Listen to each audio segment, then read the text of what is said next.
For more content like this, log on to GibboPresents.com. It's Gibbo, and right now I am once again joined by a conscious revolutionary lyricist and a man who has Jamaicans and reggae fans around the world saying, well done. It is Kabaka Pyramid. Kabaka, how are you? Yeah, I give thanks, Yeah, man, all is well, all is well. As we speak today, you're currently on tour in Europe, and soon you'll be touching down here in the UK for a few shows. So Yes. to start with, I want you to speak to your UK-based fans who have all your music, they watch all your videos on YouTube, but they've never been to one of your shows. Tell them why they need to come and witness you and the Bebel Rockers performing live.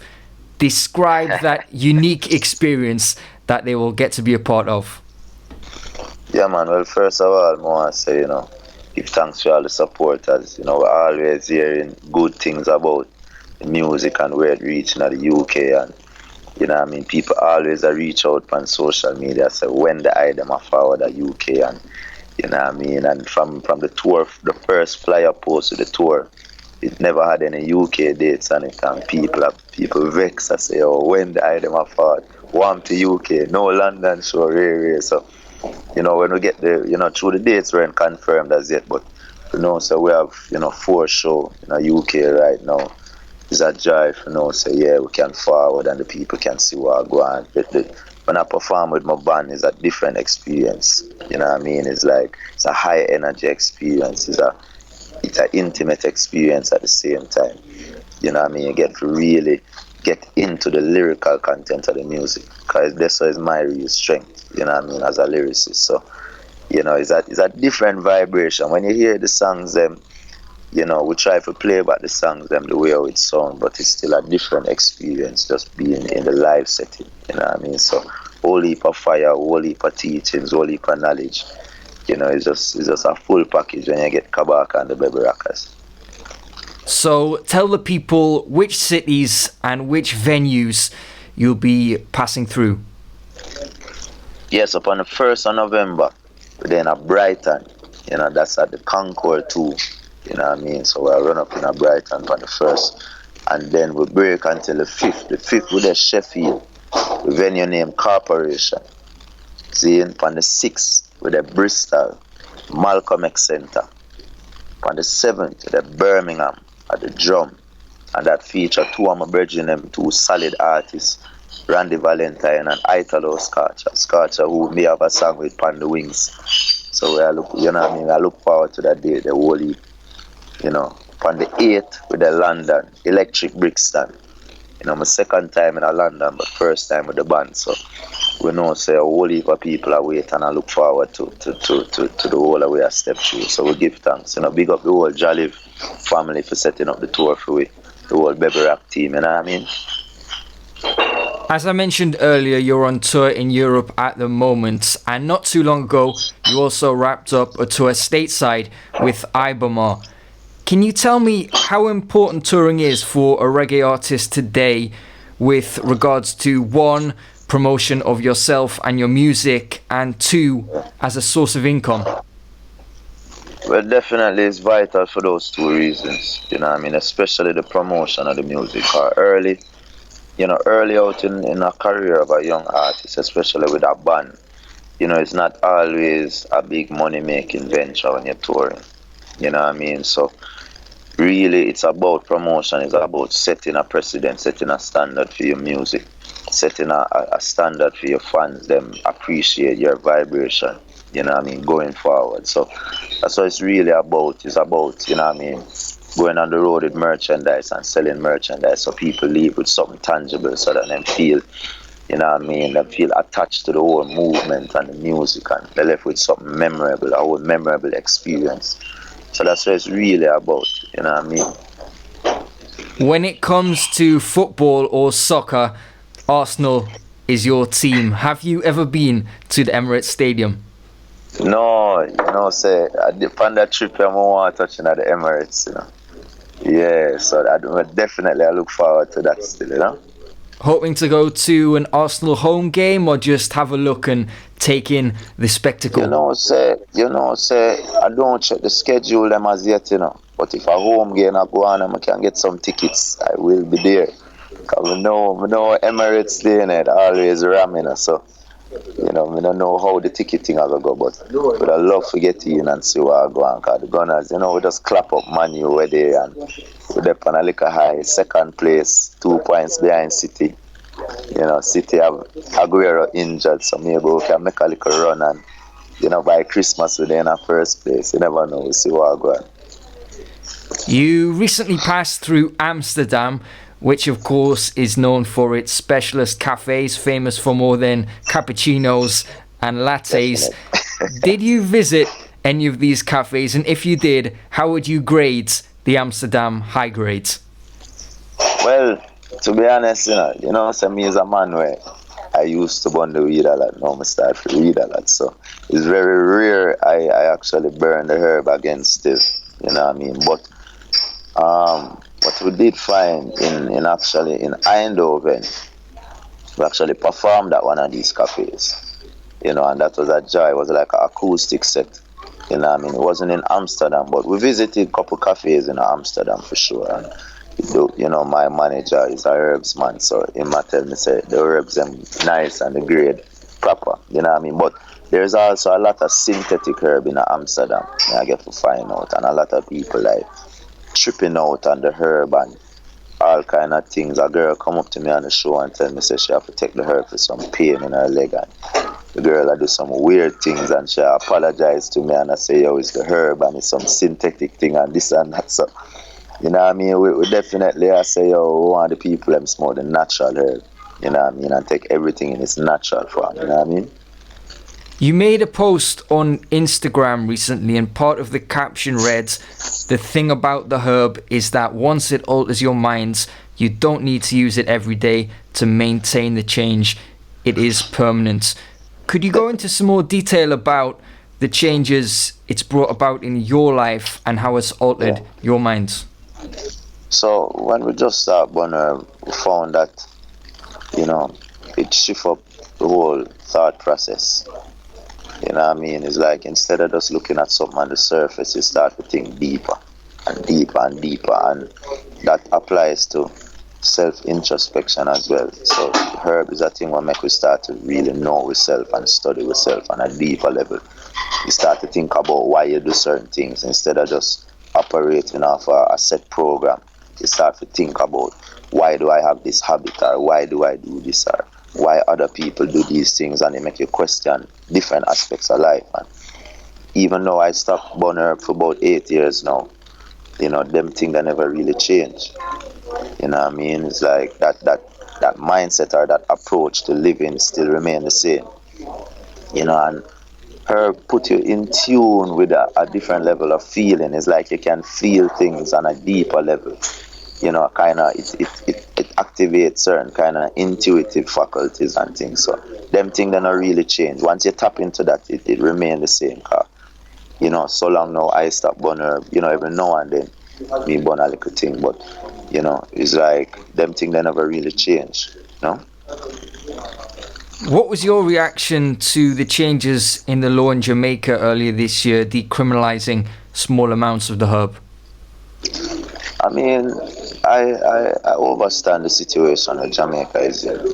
Actually, you know, I had a meeting with the Minister of Justice and he was explaining to it, you know, what is really happening. And, they, you know, he's a man where him born him earth, you know what I mean? And he would love to legalize it fully, but Jamaica is part of like some international, you know, treaty where them sign with other nations in the region. And unless or until them nation they kind of agree collectively, it's a bit difficult for Jamaica to just go ahead and legalize it fully.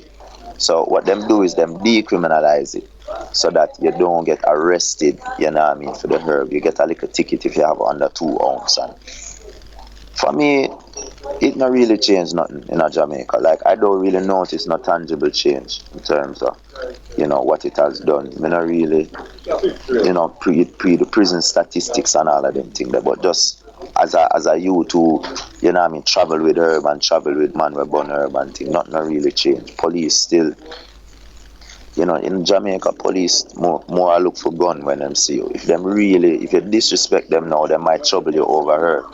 But we never really experienced no problem like that just for herb and herb possession. So the decriminalization is more a thing, you know, is really a paperwork thing. You know what I mean? We don't really see it as anything will change up Jamaica too tough. But I think it's a step in the right direction. You know, I think as chronics would have said, herb is not a criminal, so you can't decriminalize it. It's a plant, you know what I mean? So we're over that level and now say in an ideal world this thing would not be illegal. But Jamaica, you know what I mean, Jamaica is a mess. Jamaica has been on a downward path from inception, you know what I mean, and independence never do anything to change that. So we don't really expect the government and the leaders to do anything that's really beneficial for the citizens, and we don't really expect them to observe the laws of nature. It's really just for I and I to do that. You know what I mean? Speaking of governments and leaders, the Prime Minister here in the UK, David Cameron, recently visited Jamaica, as I'm sure you're aware. And around that time, he made headlines around the world when he refused to issue an apology for Britain's involvement in slavery and to pay reparations to Jamaica. Can you give me your thoughts on this issue? Do you think this was a bad move on his part? Definitely, but definitely a bad move from, you know, our perspective. But I'm not surprised. You know, at the end of the day, these people, you know, as I said, they don't have the benefit of mankind as their priority. You know what I mean? Their goals and their aims are personal, and they have a separate agenda. So, you know, like reparations, you know, we would love for it to happen, but it's not something I'm very optimistic about. You know, we need to see drastic change in a Britain and UK, because Jamaica government is really, you know, they work for Britain and UK. You know what I mean? The laws have still remained even after independence. Still have a governor general, which is the head of state. You know what I mean? So we're still working we're still under the dominion of this nation, and you know what I mean? For us to ask for reparation is like without becoming truly independent or becoming, say, a republic or whatever term you want to use. It's like a joke thing. You know what I mean? We need to cut off these nations and really stand on our own 2 feet. You know, begging them for reparation.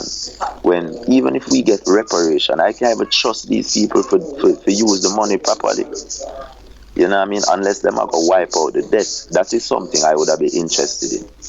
Wipe out our debt with IMF and World Bank or whoever owe it, and then we can start to conduct ourselves in a business-like manner. Because Jamaica doesn't do business. Jamaica just gives away everything it has.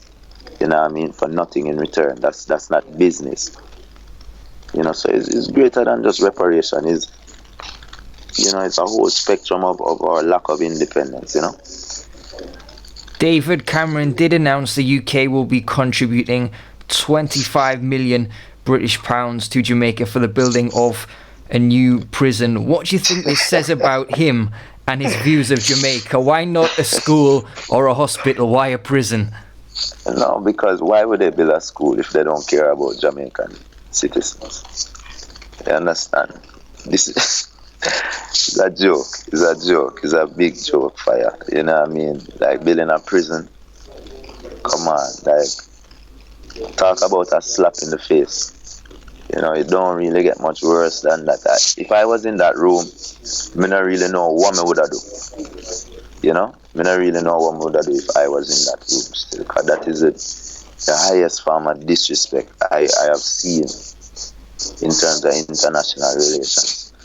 You know, so I don't really, what can you say? What is there to really say about that? You know what I mean?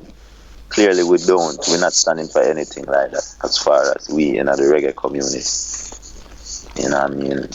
if we have a say in anything that going on in Jamaica, then the people will know that we don't really stand for that. But at the same time, you know, it goes to show you what I found the funniest thing about it, Gibbo, is that them I said the inmates in the UK, them literally can't send them back to Jamaica because it would violate some human rights stipulation based on how bad our prison them is. You know what I mean? So that goes to show you the living hell we are going in a Jamaica. You know what I mean? So and that is something that they set up. You know, they are responsible for that. So to go build a prison now, when you talk about build school or even a hospital, when we talk about our medical system in Jamaica, people dying for no reason. You know how much people migrate just because them can't get proper health care in Jamaica. You know what I mean? So when I talk about prison, come on, man. That's disrespect. I don't even feel like commenting on that directly, to be honest. You know? Crazy. Lastly, before I let you go, new material wise, what do we need to look out for? Am I right in thinking you've been working on some new stuff with Washi Fire? Yes, working on some stuff with Washi Fire. Two different projects. So he's working on a soundtrack for this ski movie, like you know skiing and that whole vibration. So he actually got a track and link up Raekwon and myself on the track. So that is something where I'm really looking forward to going on. Cause Raekwon are one of my idols, as you know, big Wu-Tang fan. You know what I mean, from the 90s. So for no say, I'm deep on a track with Raekwon, a great feeling. So we're looking forward to that, coming out soon. And me and Walchi, have an idea for work on a little, mixtape / EP, where we do some original tracks and things, just to keep the vibes bubbling until really settle down and work on the album, which we're still working on the album with Junior Gang. That's the plan right now, and we will get a youth family. So, yeah, a lot of things coming out. Always have music on the way. It's like, I don't know why, but we can't turn down a good beat, So we always have stuff on the way, but it's really, the focus is really the album still. You know what I mean? But big up Washi Fire for showing interest in what I and I do and the whole Bebel Camp are doing.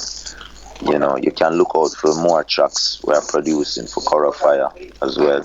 We dropped New Day and we dropped Eyes Red before. So, we're looking forward to Cora for doing first interview with Gibbo real soon. You know what I mean? So, yeah, we're just still pushing. You know what I mean? We're just pushing. As Randy Valentine would say, we're still pushing.